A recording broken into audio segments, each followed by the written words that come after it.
You drive into a tire shop on 4 worn tires. About an hour later, you leave on 4 new ones. But what happened to the old set? They did not vanish when the technician pulled them off the rims. One may be good enough to return to the road, another may be cut apart until its steel and rubber go in different directions, and some may never enter a proper recovery system at all. So what actually happens to a tire after it leaves your car? The answer starts with something easy to overlook. A tire is built to survive an extraordinary amount of punishment. That makes it useful on the road, and surprisingly difficult to deal with afterward. Let's get into it right here on Small Things.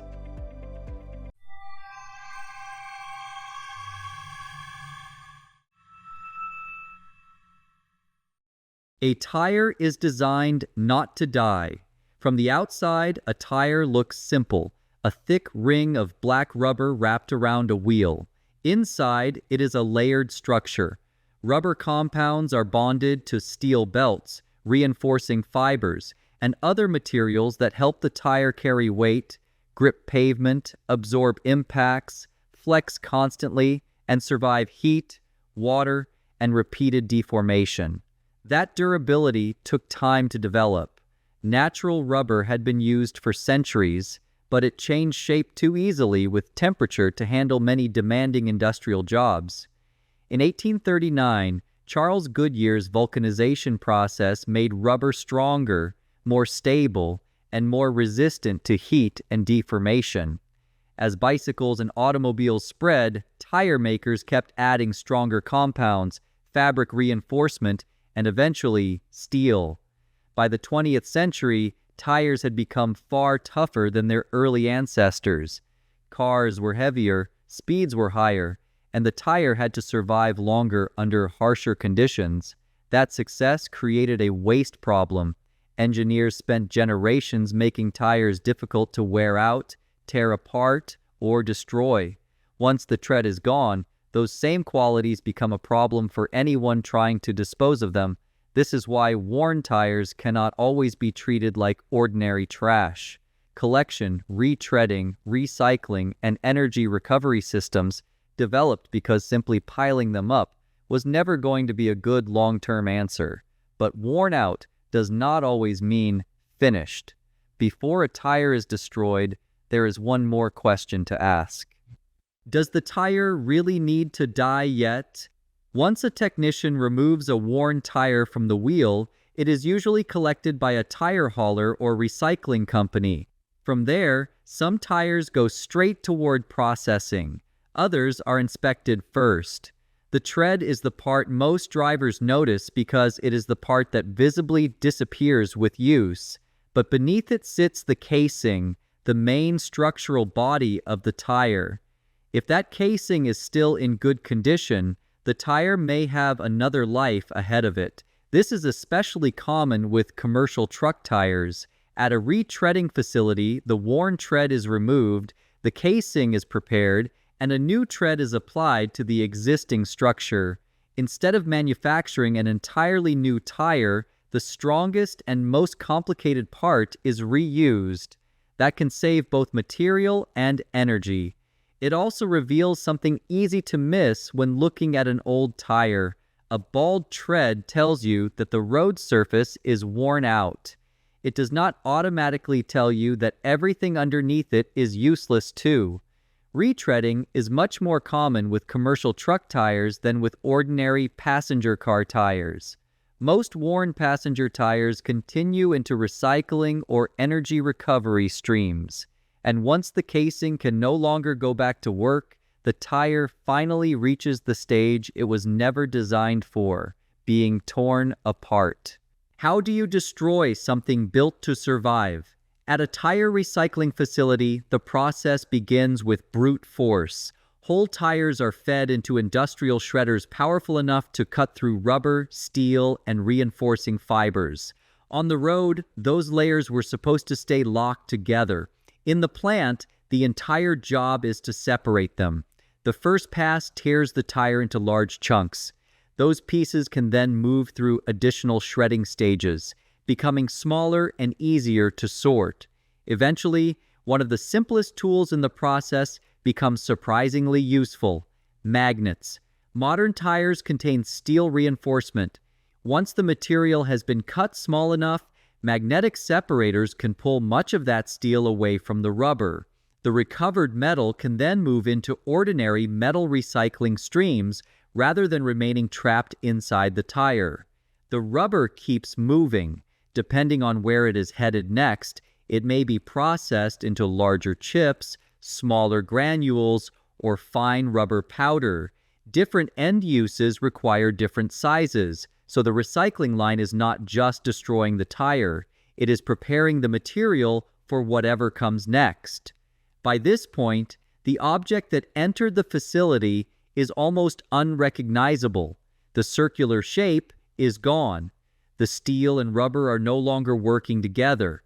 What was once a carefully engineered product has been reduced to separate streams of raw material. From here, those materials can take several very different paths. Your old tire may end up under your feet. One of the most familiar destinations is a surface that still benefits from rubber's ability to cushion and resist wear. Processed tire rubber can be used in playground surfaces, sports fields, running tracks, and rubberized flooring.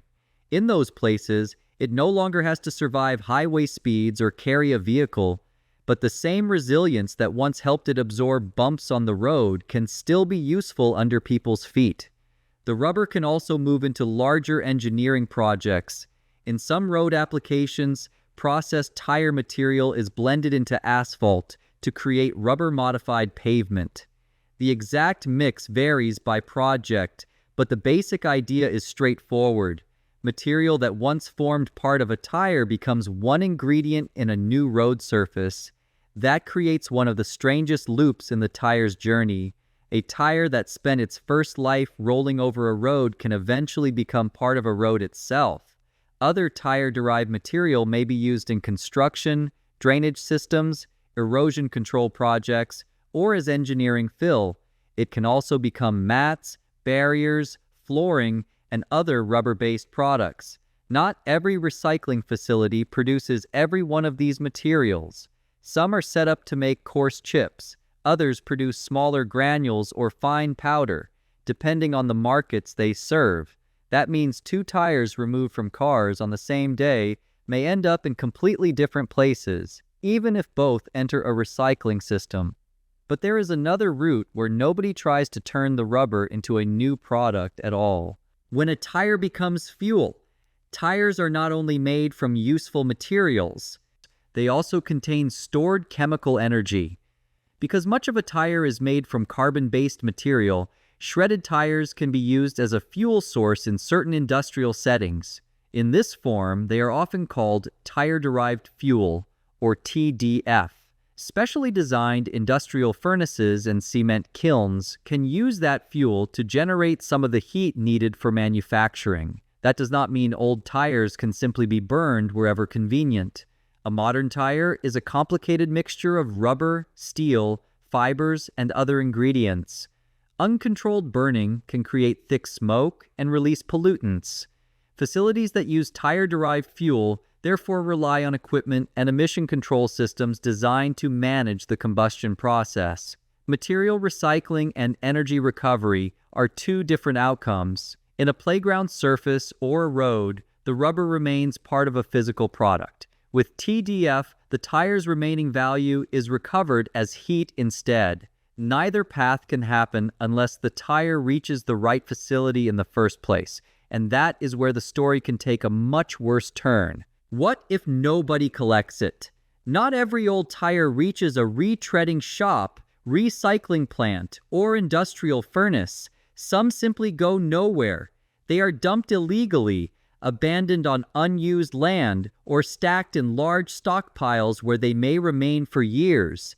At first, a pile of old tires may look like little more than an ugly storage problem. The real trouble begins when the pile is left alone. Rain is enough to create the first issue. A tire lying outdoors can trap water inside its hollow center. That standing water can remain protected from wind and drainage, creating a convenient breeding environment for mosquitoes. One tire may not seem important. Hundreds or thousands can turn the problem into something much harder to ignore. Fire is more dramatic. A large tire pile can burn intensely, produce thick smoke, release pollutants, and be extremely difficult to extinguish once flames spread through the stack. With so much combustible material concentrated in one place, a tire fire can continue for long periods. This is why collection systems matter. The goal is not simply to make discarded tires disappear from view. It is to keep them moving toward a controlled next step before they accumulate into a larger problem. That is also why governments and recycling industries have worked to reduce illegal dumping and improve tire collection. Which brings us back to the 4 old tires that disappeared from the shop when your new set went on. When those tires left your car, they did not all have the same destination. One may return to the road with a new tread, another may be shredded until its steel and rubber separate, then continue into pavement, construction material, recycled metal, or another rubber product. A different tire may provide heat inside an industrial facility, and one that never reaches a proper system may simply sit in a pile for years. The interesting part is not that an old tire can be recycled. It is how many different things can happen once the job it was designed for is over. At the tire shop, the change looks simple. 4 old tires come off, 4 new ones go on. The old set disappears from your view in minutes. But the rubber, steel, and energy inside those tires may keep moving through the world long afterward.